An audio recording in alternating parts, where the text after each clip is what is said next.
Hi everyone, today we have a new video review, and as you can see this time we are going to talk about fresh release from Tamiya, and it's a Honda Prelude and it's a new generation, so-called BF1, so it should be available already for the ordering, I mean the real car, but the same applies to the kit obviously.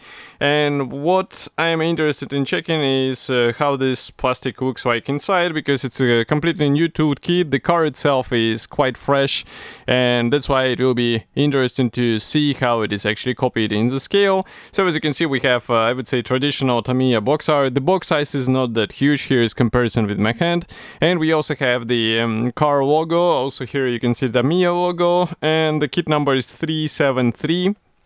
So here on the side you'll also find another color option for this car, but obviously you're not limited by this. You can choose something different if you would like to replicate some custom option. And on the opposite side you can see also this. So I wonder if this luggage is included here, but we'll check it when we'll be looking at the parts. And also here you can see the history note for this car. If I open this box, it's, as I said, a classic packaging for Tamiya, so it's a top opening box. And here inside you can see that parts are more or less neatly packaged, so there is a small amount of extra space available, but as you can see everything arrived to me intact, and as usual everything is closed with the staples. So I'm going to open them right now, and before I'm opening, I will open the first plastic bag. I would like to remind you that you can support me with a small donation. This kit, for example, was purchased with your help, and that's why I'm able to show you what is actually supplied here. And I think this one is a quite interesting set, because this model, I think, or this real car, it will have a huge potential for some additional tuning, and you can also experience with some additional bolt-on parts. So that's why here we start with the wheel rims and also front and rear bumpers. So these ones are looking neat, and well, black plastic suggests that you can probably use them without the paintwork, but I wonder who actually does this on their 1/24 scale kits, because obviously the black plastic is noticeable and it just looks like a toy. So that's why I really recommend to properly paint these parts, to polish them, and then you will be rewarded with a bit more complex look. And this why I also recommend doing it for the a bit more convincing result as well. Next we continue with the car body. So this one will be a bit too bright because it's molded in a white color, so I will just close the lenses a bit. And frankly speaking, I'm surprised with the size of this car. So just to give you an idea, here is comparison with my hand. So real cars should be quite large. And as you can see, we have the separate rear trunk, so you can open it, but the bonnet is molded in place, doors are molded in place. So this is quite a strange choice of what can be opened on this model, but we have quite nice panel lines here. So as you remember, the door handles here are hidden on this car, and also really good surface features on the roof panel, as you can notice here. And if I flip over this part, inside we don't have that much. Obviously this tab should be deleted before you will be installing it on your model, but other than that I do not see any possible issues you can encounter with this part. Next we continue with the vinyl parts. So those are obviously the vinyl tires and the poly caps for the wheels, and those are looking just like what you would expect from this type of parts. So they are more or less okay, and as far as you can see, the seam in the middle is not that huge, so they should be fine for the out-of-the-box build. What I would recommend to invest is some alternative rim option, because this will make your car a bit more sophisticated and of course different from other builds which will be using the standard wheels which are supplied in the kit. But obviously this is your choice, so if you would like to stay full stock, then maybe you can play with the color options, and this way you'll get some variety as well. Next we continue with the clear parts. So this is the frame D. And here, to be honest, I do not remember if this kit actually packs the masks, so we will have to check it once we get to the bottom of this box, because, well, the clear sections are molded nicely, but the masks are always welcome in the car kits. First of all, they speed up the assembly and painting process, and second, they give you the more or less precise paintwork on your model without any additional headache. So that's why I'm always happy to see such thing. But note how the front mask is molded. So those headlamps are molded with this thin sections. And I think this is actually not the front mask, but we will have to check because the rear tail lights are actually molded like this. And as for the glasses, they're looking fine. And as you can see on the rear glass, we even have this heating net carefully replicated, so it looks fine as well. Okay, next we continue with the black plastic sprue. And here we have the sprue C.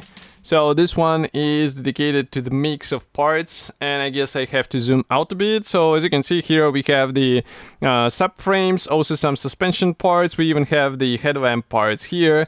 Now the brake rotors, and also some parts for the bodywork. So as you can see, we even have the rear wing molded in a black plastic. I think that's how it is on the real car, so that's why it's coming in black plastic. But again, it's better to repaint it properly so that it will look a bit more convincing. Maybe also another idea is to try to replicate it as if made out of carbon fiber, but this is already your decision because it will also involve some aftermarket film for the carbon fiber, and it's obviously some additional investment if you don't have one. Next we continue with a bit bigger plastic sprue, because this one is the frame A, and here I guess I should close the lenses a bit so that you can see what we are talking about here. So this is the car floor panel, and as you can see, it's molded together with the wheel fenders. Also here we have the seat parts, but what is interesting is that the sections are molded separately, so probably you can paint them in the different colors. And just to give you an idea of the surface features on this floor panel, as you can see, they're quite nice, and obviously you add some exhaust pipes and suspension parts, subframe. You know, this is the rear door, or rear hatch more of, because I wouldn't say it's a classic coupe, it's more of the hatchback. And here we continue also with the luggage, which I was wondering whether it is included at all. As you can see here, it is in place, so you can use one of those and it will add some additional interest to the car. And also here you can take a look how the seats are designed. I wonder what will be from the opposite side. So here you can see the back sides, and well, such parts division actually gives an idea for some additional paintwork finishes, because it won't require some complex masking from you. But again, the final decision is after you, because as far as I remember, the real car is not that sophisticated in the finish of the interior, but maybe you can actually fix it in your model, so why not? I think that's the whole point of the scale modeling after all. Next we continue with last plastic sprue. This one is molded in a black plastic, and here we get this. So now I need to open the lenses because obviously the dark plastic is hard to see. So let's zoom in, and here you can see the floor panel, which is molded together with the trunk. And we also have here the rear seats, which are quite simple. These are the side panels, which are molded together with the door panels. This is the dashboard top part and also the frontal section. These are the seat inserts. Also here you can see the steering wheel, and also here we have some parts for the trunk, so for the rear hatch. And obviously they all can be pre-painted in a proper way, so be sure to check your references. And I guess there will be plenty of visual materials which you can use for your reference so that you can replicate something more sophisticated with this car.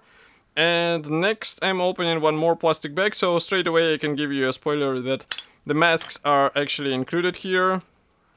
And they are made in a classic Tamiya design, so I will show them in a second. And I think that's a really good thing, because it will give you a bit more freedom with the paintwork. But first let's check those chrome decals. I will close the lenses a bit.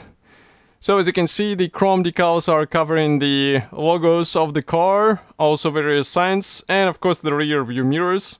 So I would say the classic setup. Next we have the decals. So these ones are mostly used for the interior, as you can see, but we also have some license plate placeholders here, so you can also apply it outside. And as for the masks, these are pre-cut masks. So as you can see, they are useful for all transparent sections on the car, so this is really great. And next we continue with the reference material, or how Tamiya calls it, background information. So it's printed on the separate paper. Here we have black and white photos.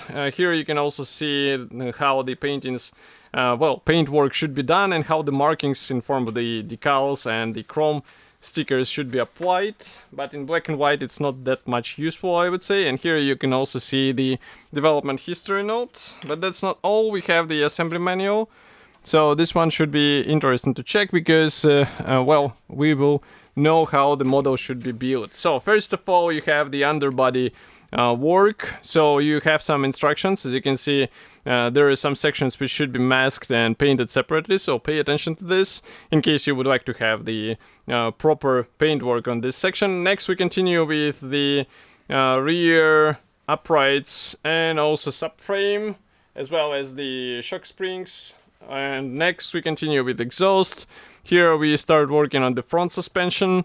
Again, pretty much the same design. As you can see, a lot of elements are actually replicated, but I wonder if they will be visible on the model, because as you can see, you just close the wheels and then it's barely visible on the model. But maybe you can make the contrast color for the shock springs, maybe for the brake calipers, and this will make it a bit more interesting.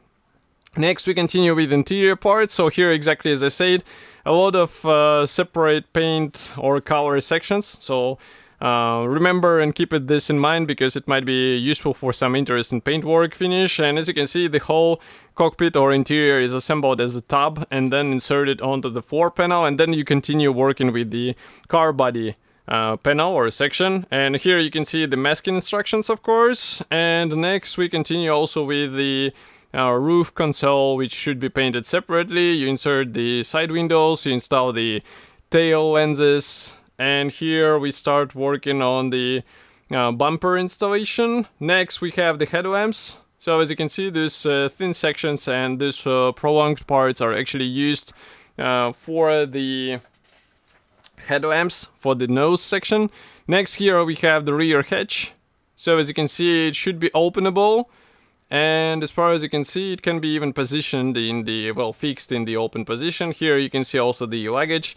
And these are the final steps on how you can combine the luggage all together, because you can fold the rear seat or you can use some smaller bag to place it in the back. So overall, I think it's a really decent kit of this new car from Japan, and it should be already available. Of course, I will be happy to hear your opinion, so do not forget to write it here in the comment section below. And I will see you in the next video review as usual. Thank you for joining me today, and bye.